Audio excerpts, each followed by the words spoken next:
What are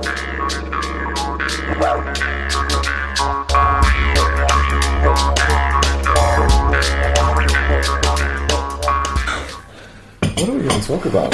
We're talking about you, dude. Just me? Yeah, we're talking about you. We're going to talk about your experiences, I guess, coming to Australia and, Okay. you know, your experiences learning English and everything. I'm sure all the listeners and all the viewers are going to find that incredibly interesting. So Okay. just pretend the camera and the mic are not there. No worries. And we can just have a natural conversation. As you can see, I've written out all the questions. So Rich is my housemate. We've lived together for about 3 years now. And where are you from originally, Richard? Yeah, so I'm from Estonia. I'm 28 and I've been living in Australia for 3 years. Oh, yeah. And so what made you decide to come to Australia? It was just it's hard to say really. Just wanted to travel a bit and, you know, get new experiences. I lived in Estonia pretty much my entire life before coming here, so... But what made you choose Australia over somewhere like England, Canada, or the US? I think it's because England, Canada, and the US, they're more like...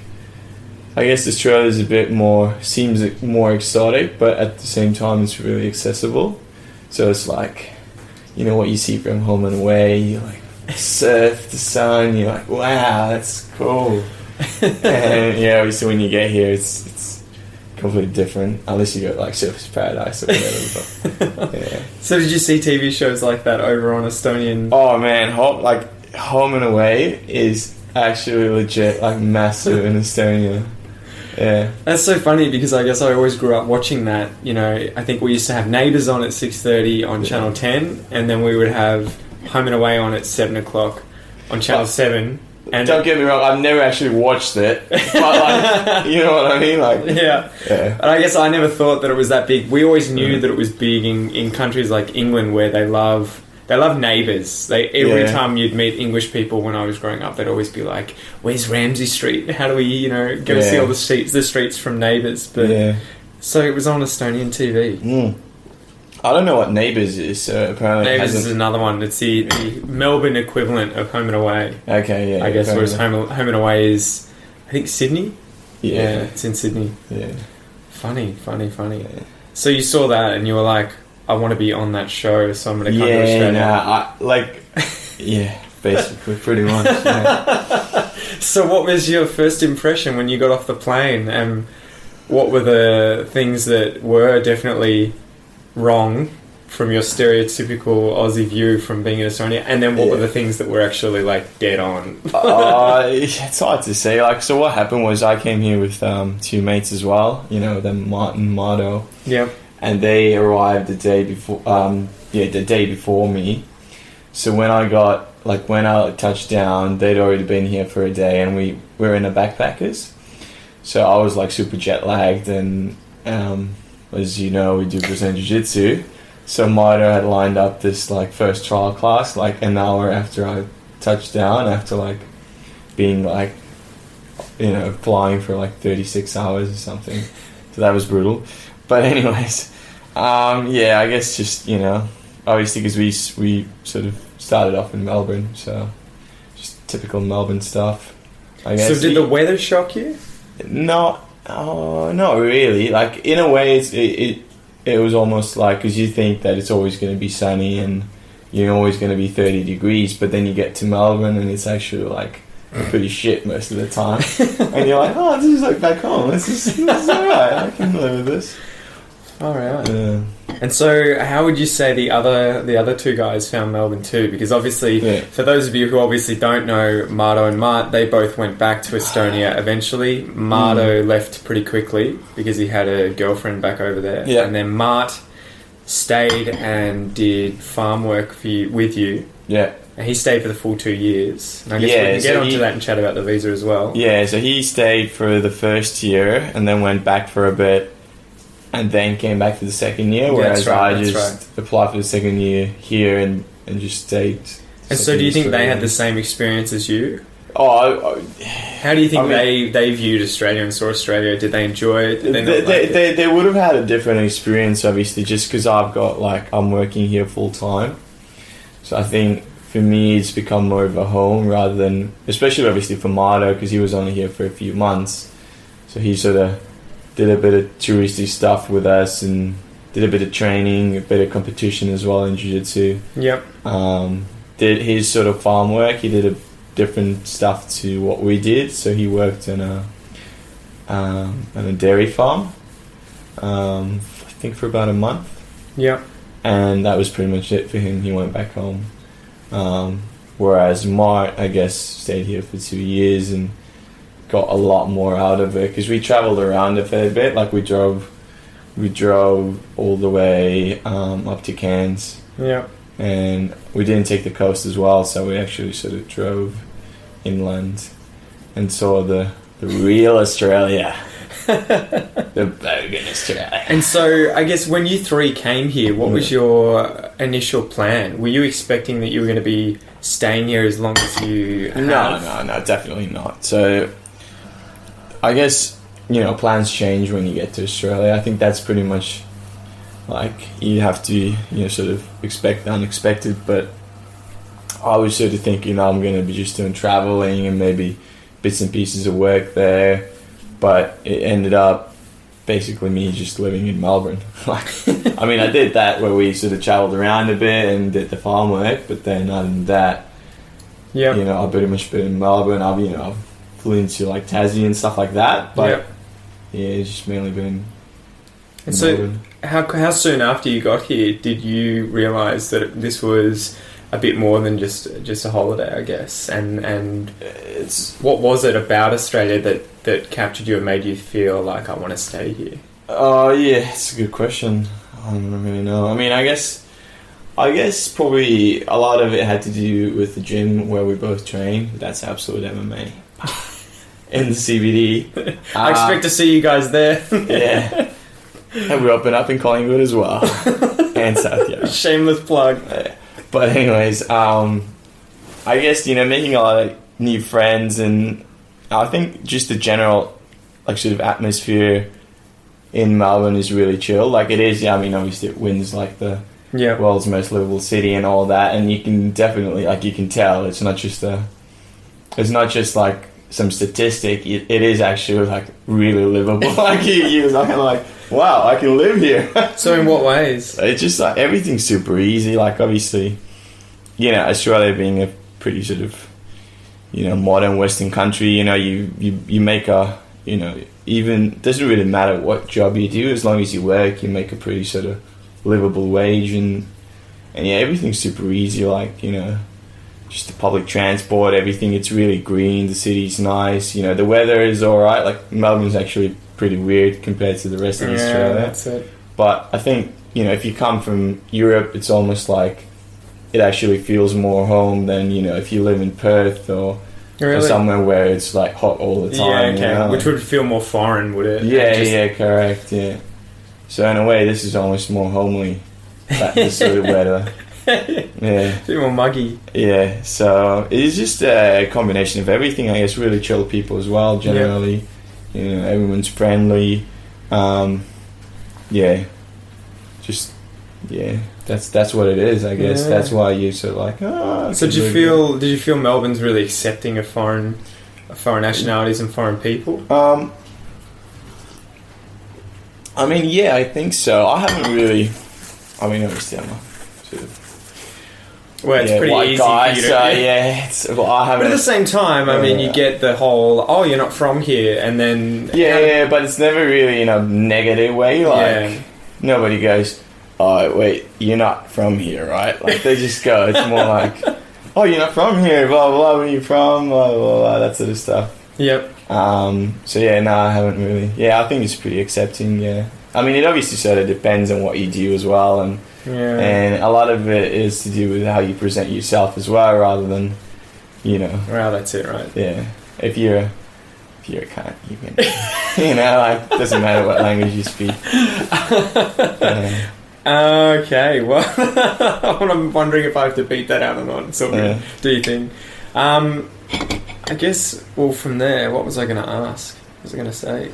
So what were the things that surprised you about Australia? And what were the things that you didn't expect or didn't know about prior to getting here and what were the things that you thought were going to be the case, were going to be the stereotypes in Australia that you were totally like, oh, I can't wait to ride a kangaroo to the shops for the first time, and then you came here and you're like, oh, that's garbage, that's not true. Like, yeah, oh, well, I mean, it's like I haven't really experienced the whole of Australia. Yeah. Well, like, yeah, I've been to I think and that actually is what surprises you, is when you if you haven't been to Australia, you think like Australia is this one place called Australia. Yeah. But actually it's completely different, where like different places are just have their own unique identity. Like Melbourne is, even like the suburbs of Melbourne, like the CBD is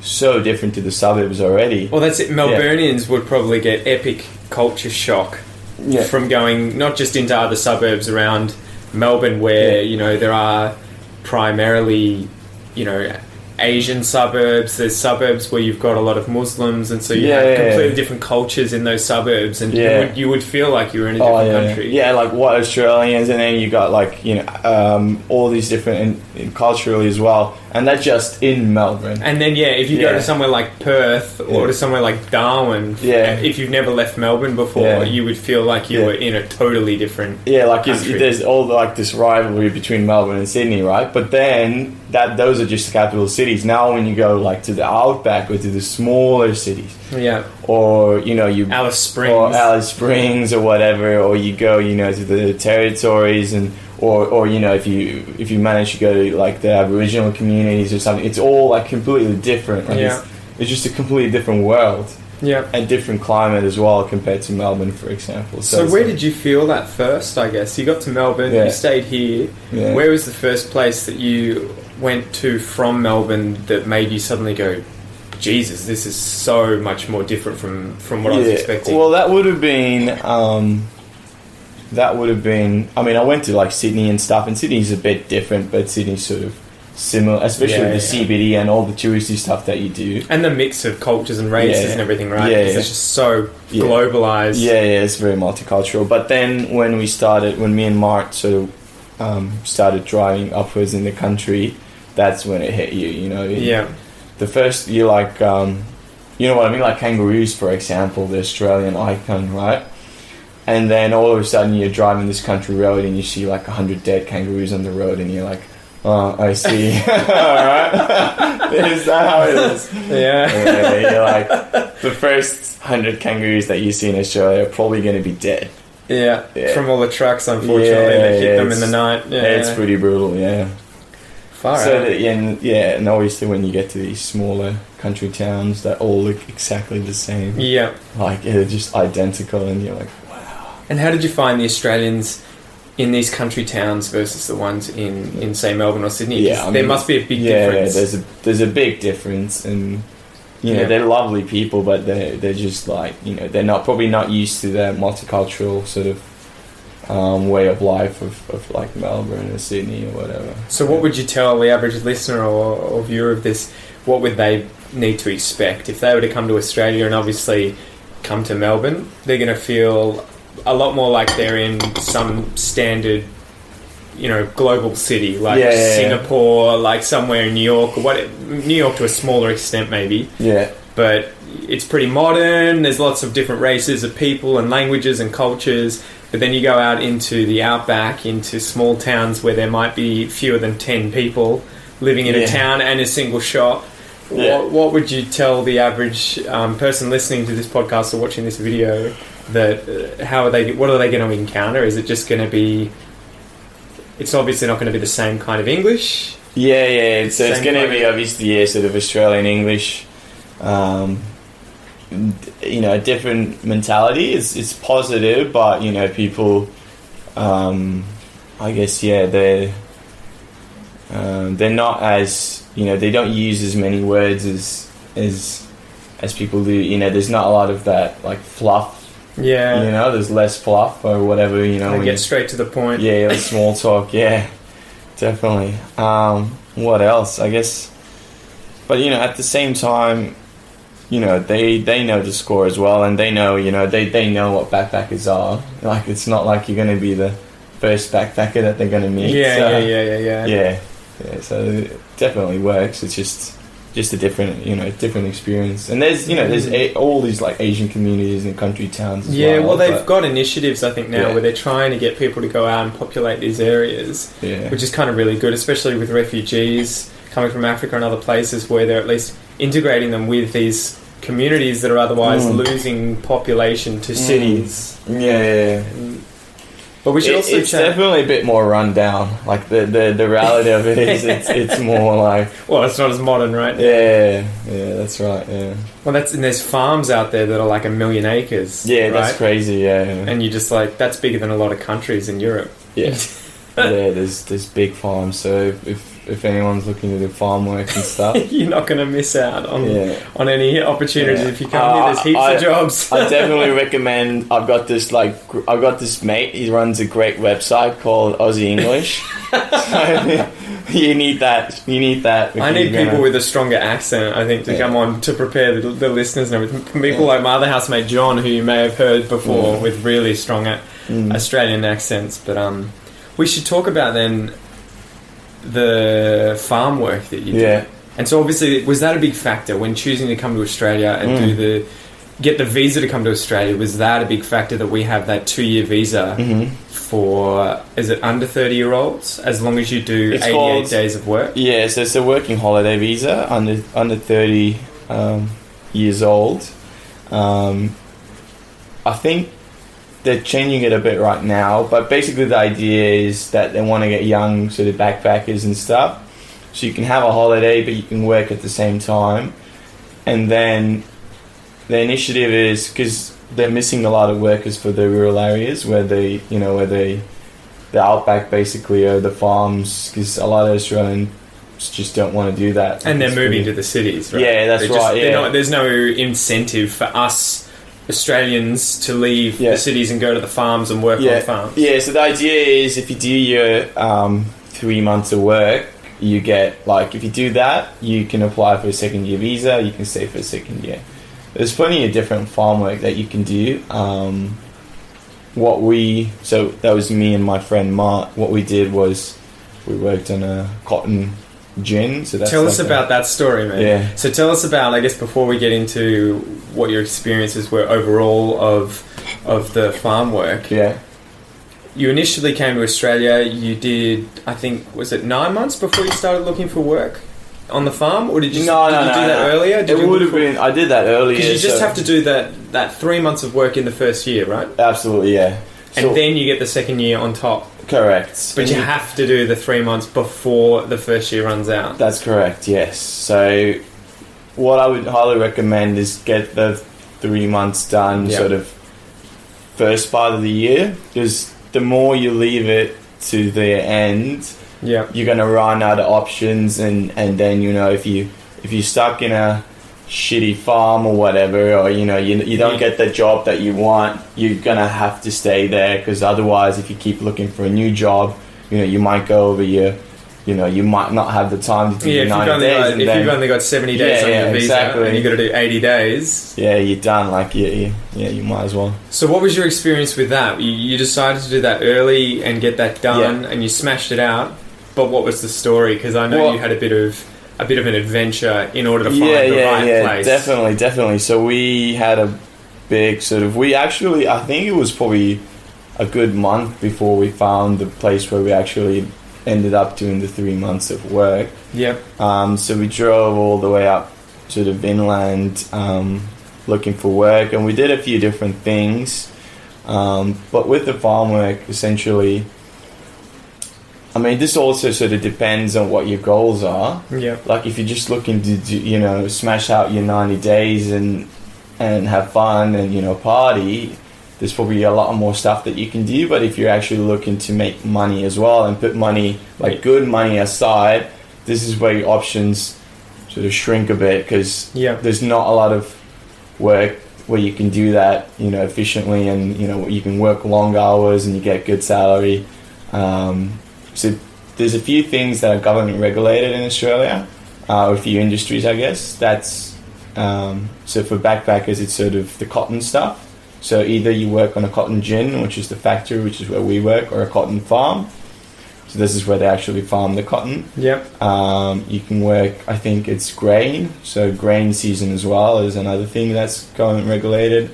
And then wineries have like their specific vintage seasons or whatever as well, where the same thing happens. So it's all government regulated. So you work long hours. You might work like 12-hour shifts.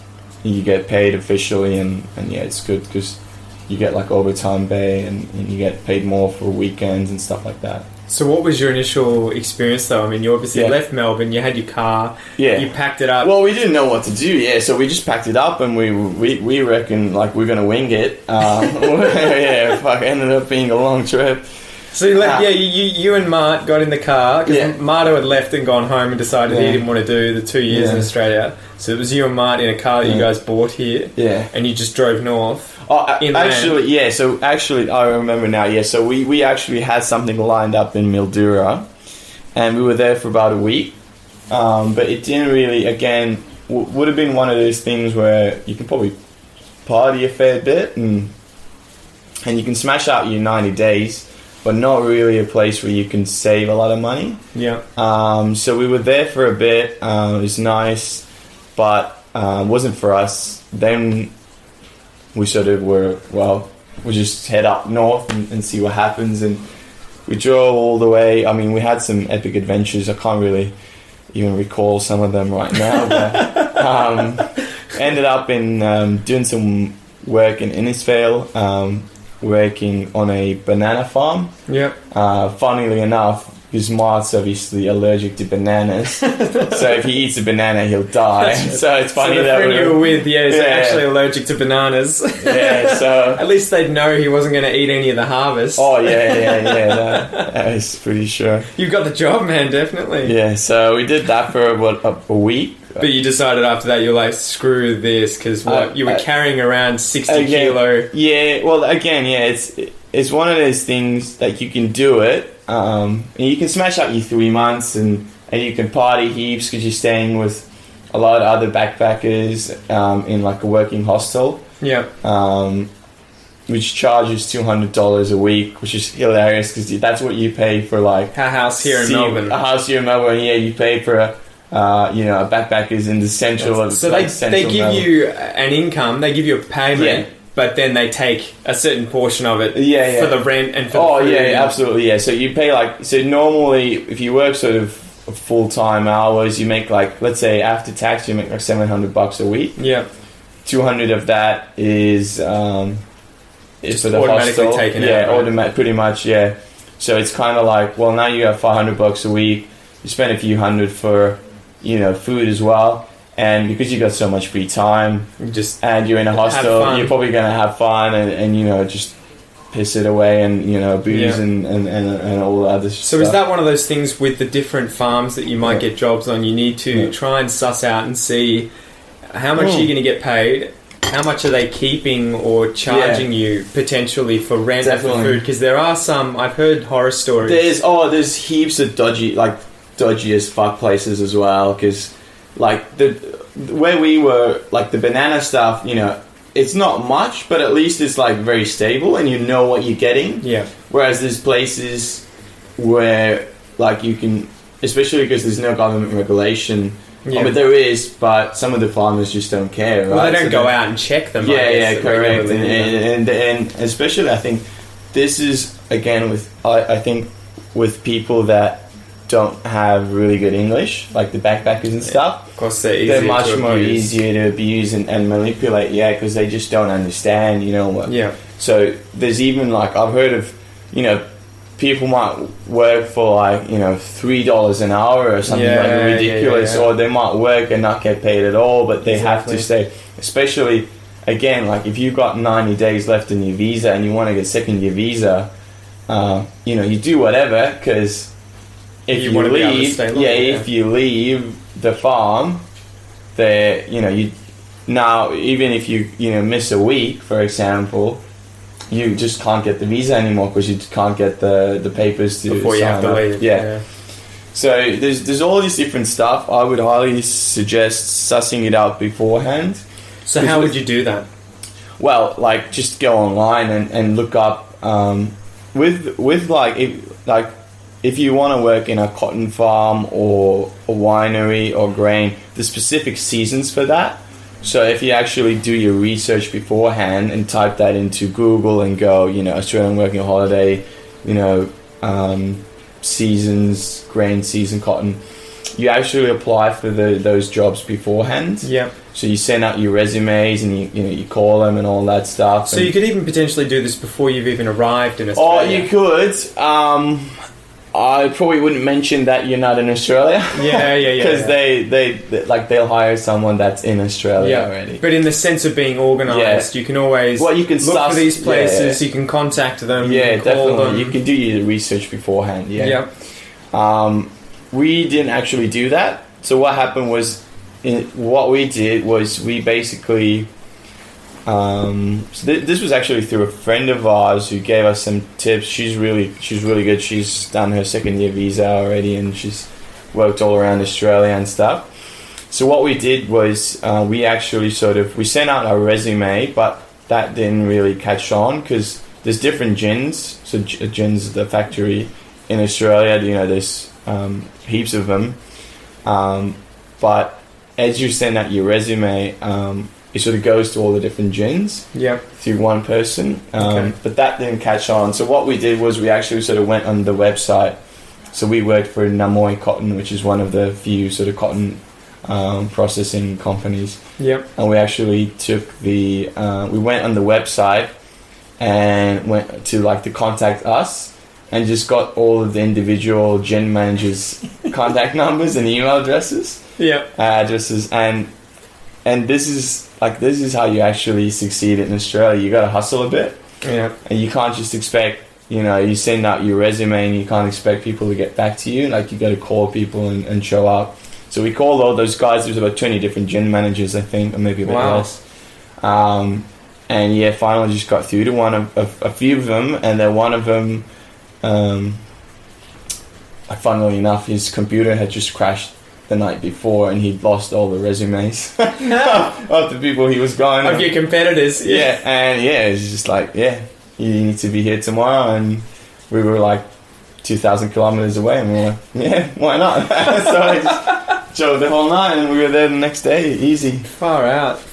And then you loved it though, didn't you? And you were making pretty good money, or at least loved it. Loved it. You never love it. You weren't getting abused. No, we weren't getting abused. It was long hours, so I was working 12-hour night shifts. Yeah, I remember. You used to call me and you'd be like, "It's midnight. What's up? What's up, bitch?" For me, but it's good. The longer the hours, obviously, the better. So it was 12 hours. 7 p.m. to 7 a.m. What? Sorry. 7 p.m. to 7 a.m. 6 nights on, 2 off.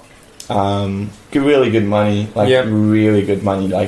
When you work in cotton, you're saving So do you mind giving them an idea? Yeah, of what you're making? You can easily, after everything, after tax, after food, after accommodation, you can bank $1,000 a week. So about $1,000, $1,000 a week. Yeah, and you can just bank that easily. That's the minimum. If you a bit more and that's I think they're changing the tax laws now.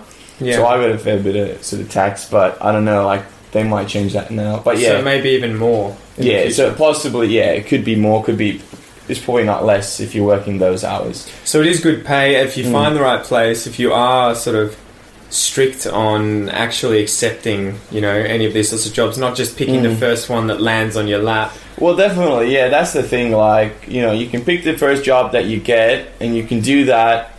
But if you do your research, you can probably get sort of a lot. You can make a lot more money. A solid job where you were there for longer than 3 months in the M, weren't you? No, I was there for 3 months because I wanted to do my 3 months, and then I had a job back in Melbourne. But Mark did it for longer than 3 months. That's right. And he went back, didn't he? He stayed longer than you the first time, and then he actually went back because the money was so good. That's right, yeah. So when he got back to the country for his second year visa, he went back there. Yeah.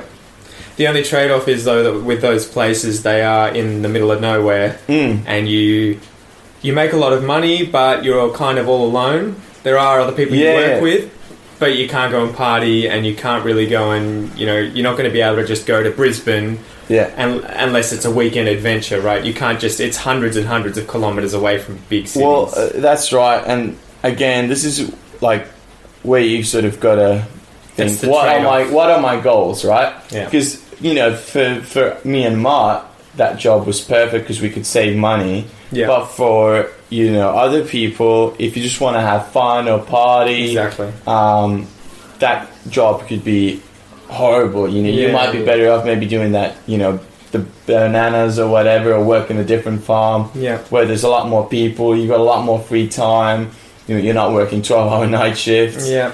So it all just depends on what your goals are. And like really. Marta, there were opportunities to work on farms that were closer to the city too. If you don't find the idea of working in the desert or in the middle of nowhere appealing.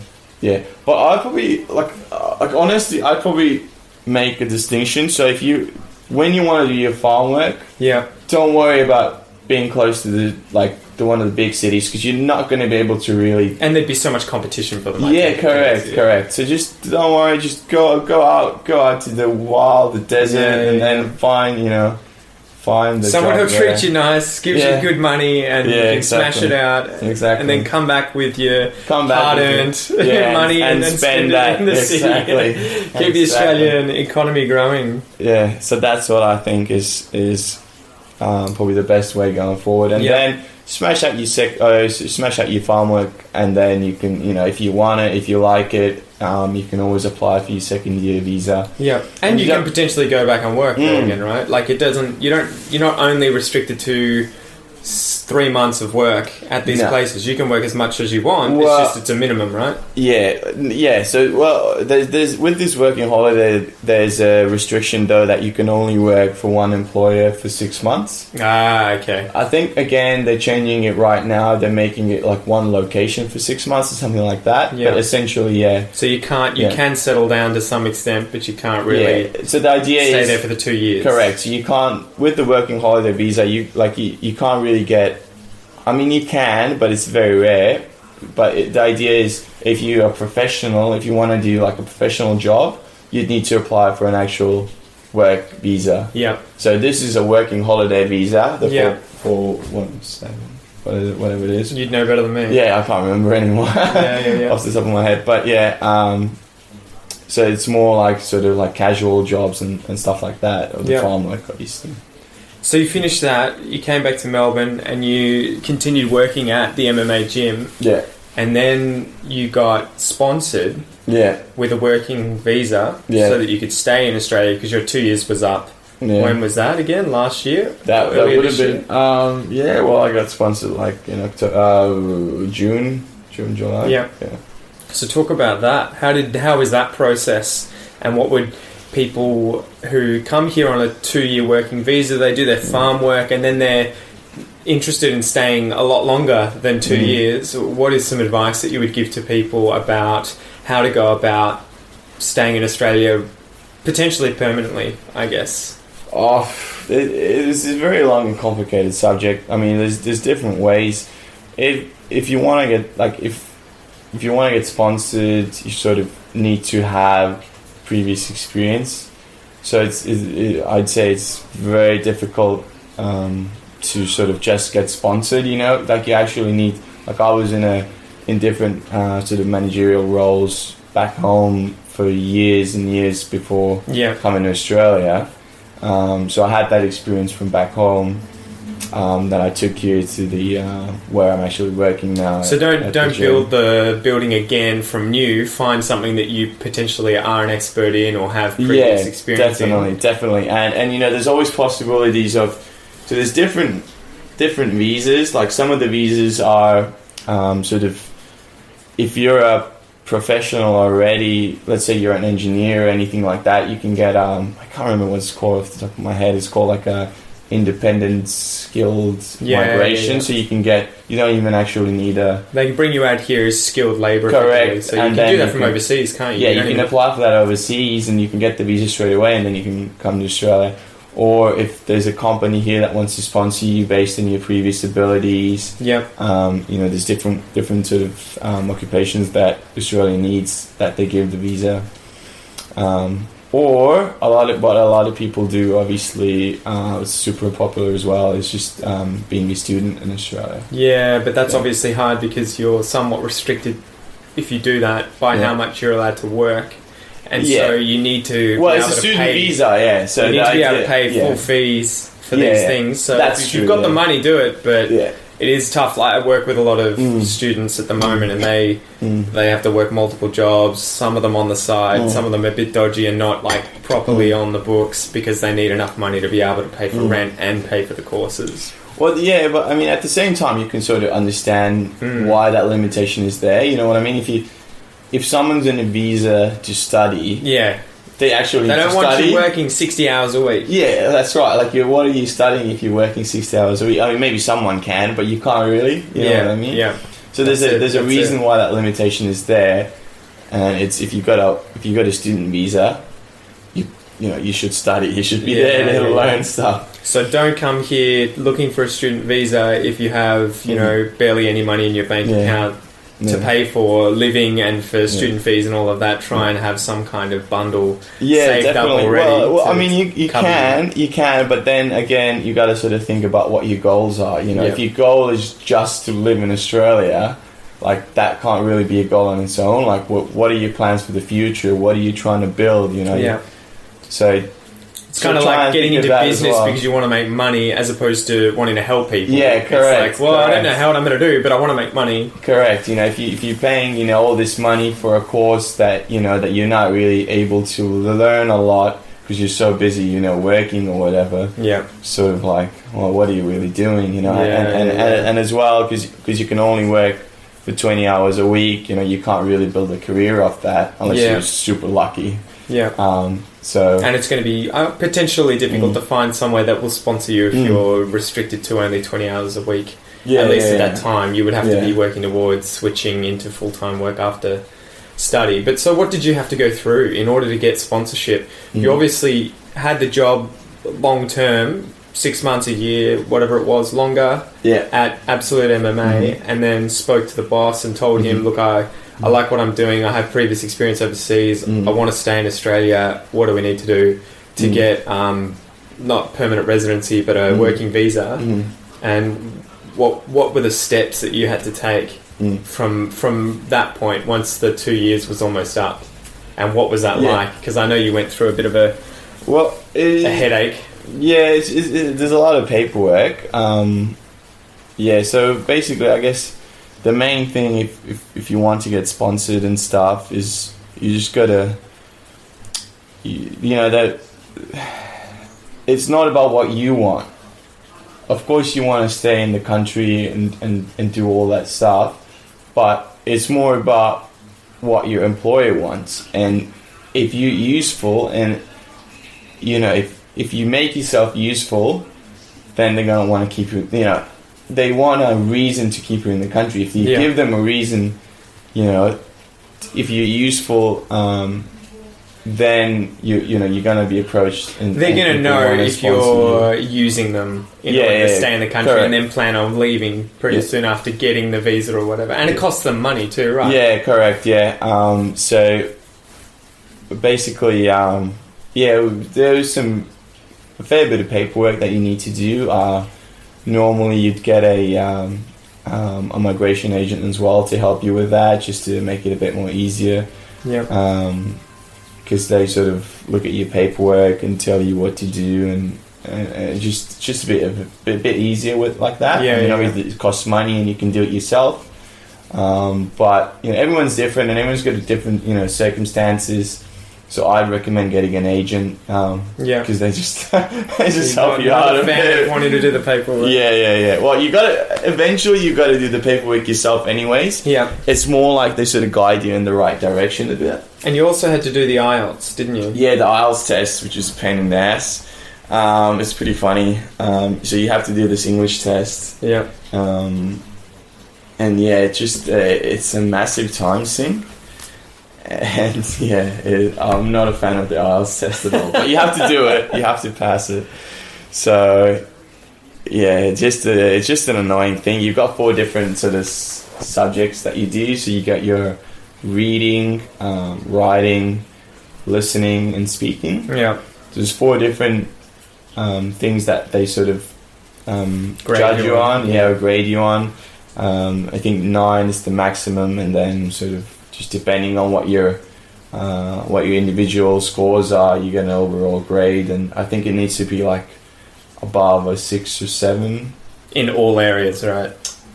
No, I think that would be I think it varies. Depends on what you do. Yeah, it depends on what you applied for. So I think for a student visa, you got something. Okay. And then if you got a sponsorship, it's a different thing. Yeah. Yeah. So you had to go through that, and then you got it through, obviously, and yeah, bam. Yeah, I did that.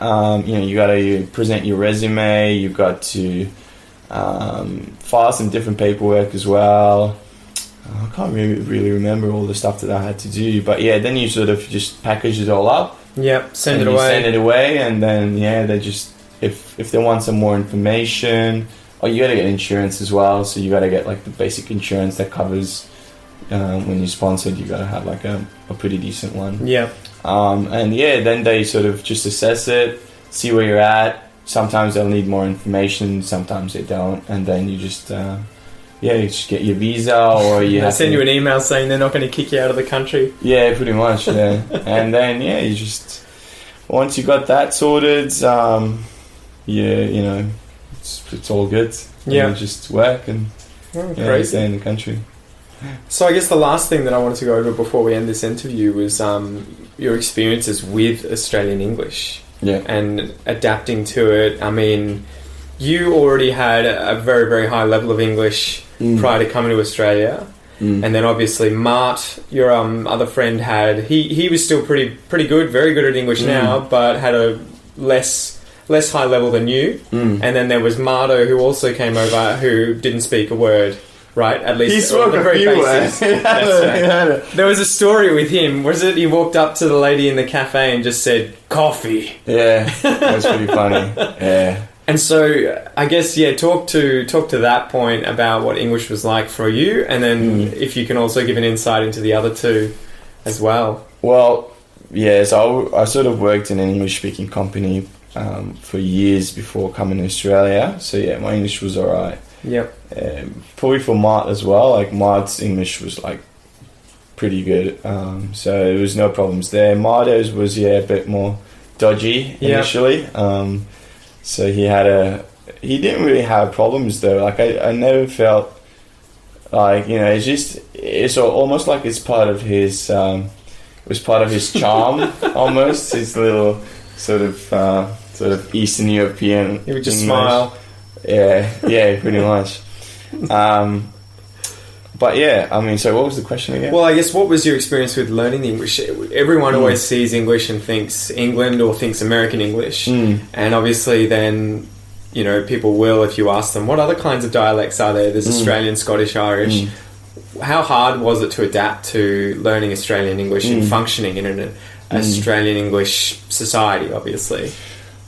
It wasn't very difficult for me. I think because English is my second language, so it's very easy to influence for me. Like my English is almost like it doesn't have a lot of identity. So when I come to Australia, I think I pick up on that probably easier than someone from the UK, for example. Really? Yeah, I think so. Because they'll always keep their so UK you've got accent. your neutral English of I understand English, but then people from other native English speaking areas have all of their slang and all of their mannerisms that they also have, whereas you've kind of just learnt what you need to function. Yeah, definitely. Interesting. I never thought about that. So I think for me it was really easy. Like I never had problems, even in the countryside, of understanding. Obviously with, you know...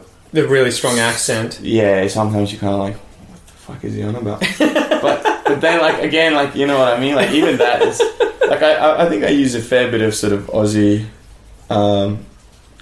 sort of language nowadays, like, and it's pretty natural for me, I guess. So has that just crept in, or did you make a conscious effort to try? No, not conscious effort, but it's definitely crept in, I think. Yeah. Just by talking to different people and yeah. So what advice would you have for, I guess, listeners, whether they're, you know, beginners, intermediate, or very, very advanced English speakers, when coming to Australia, what should they do in order to improve their English, if you have any suggestions? What are some tips? I do have What are some do's and don'ts? A definite do. Listen to Aussie English. I didn't bring you on here to brown nose. Brown nose. Useful tips. Tips. Tips to, I guess, just be natural. Just talk to people. That's the main thing, right? You can, like, anywhere. Yeah. Even if you, like, doesn't matter if you're English, if you think your English is shit, just talk to people. And if you're like, I think the main problem that people have is they get stuck in their own friend group. And they're like, you know, they're in the backpackers and they're like, oh, here's some more French people. No, we're the French people. Oh, la la la la, ça va, blah, blah. But, like, you know, like, and that's, to me, that's like, why would you do that? Like, because you almost made a conscious effort to avoid Estonians. Oh, yeah. And when because you would see them and you'd be like, oh, don't say anything. You know, I don't want them to know. yeah, like, and it's not because, like, when I'm in Australia, I want to meet Australians and other people, like, people from different cultures, right? You know, you're not here to meet Estonians. You know, and you know, I love to catch up with you know, my Estonian mates and different Estonians here that are living here, but that's not the main goal why I came here. I came here to learn, you know, to grow as a person. So that, I think that's what you got to do, and that's what you got to make a conscious effort of is you know, speak to, you know, people that live here. It doesn't matter if they're Australian or they're from different countries abroad. It's almost better that you find people from different countries that don't speak your native language and are also learning English, because you understand each other. You're going through the same issues. Yeah, correct. And you have to use English. Yeah. But I reckon you're right. Like, that's one of those bits of advice I always try and say is, I mean, and it's I'm sure it's easy for you to say that because you came to Australia with a very, very, very high level of English, but I can see and understand why people like Mardo, for instance, whose English was very, very limited, would be more likely to look for Estonians who could speak Estonian with him, to have those closer friendships, at least while he's learning English. But it's almost like you need to push through that stage, right, in order to improve your English to the point of being able to have those relationships with people who speak English. You have to kind of try and avoid always hanging out with other Colombians or always hanging out with other people from China. You need to Mardo is actually a great example of how he also went out of his way to learn English. So for example, we had days with Mardo where we would only speak English. So he was like, I don't want to speak Estonian. Really? So he's like, you got to speak to me in English. And I remember Mardo, it was funny as well, because Mardo picked up English really fast. And then I remember there was a few moments, there was this time when we went to this Chinese restaurant, and he's like trying to speak like proper English to this Chinese chick that's like serving him, and the waitress couldn't really speak really good, like decent English, and Mardo was like, what's wrong with you? What's wrong with you? Like, why? His assumption was everyone else was better at English than you. It was so funny. And you know what? And you know that waitress could have been living in Australia for years, but because Yeah, she was in definitely. her little bubble of, Yep. you know, Chinese friends and family and all that, you know, she wouldn't have she wouldn't have. That's it. I think that's definitely one of those the best points from this episode, I guess, is if you come to Australia or if you go anywhere where you're trying to actively learn the language of that country, at least in the initial stages, if you rapidly want to improve your you know, mastery of that language, avoid spending all of your spare time with other natives from your home country. Because I feel like there was a story where I'd met a French girl on a tram who was, for some reason I started talking to her and she said, "Oh, I'm sorry I didn't speak English." And I said, "Oh, are you from France?" Because I could hear the accent and was like, "How long have you been in Australia?" I was speaking to her in French instead and she was like, 5 months.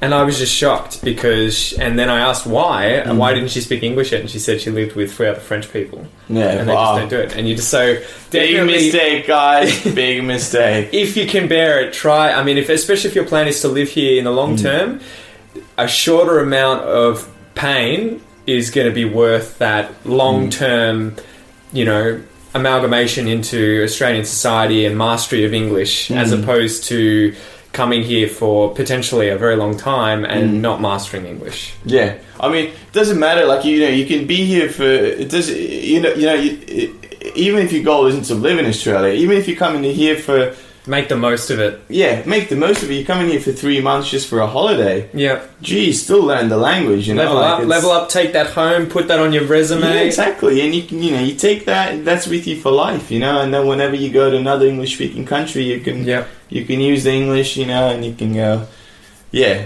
So I reckon that's definitely the biggest thing is just, just get with it, you know, like, be part of it. Don't just... Embrace it. Embrace it, yeah. Exactly. Awesome. Well, I guess we can finish up there, man. No worries. I'll let you go to sleep. Boom. Thanks, guys. Cheers. Boom.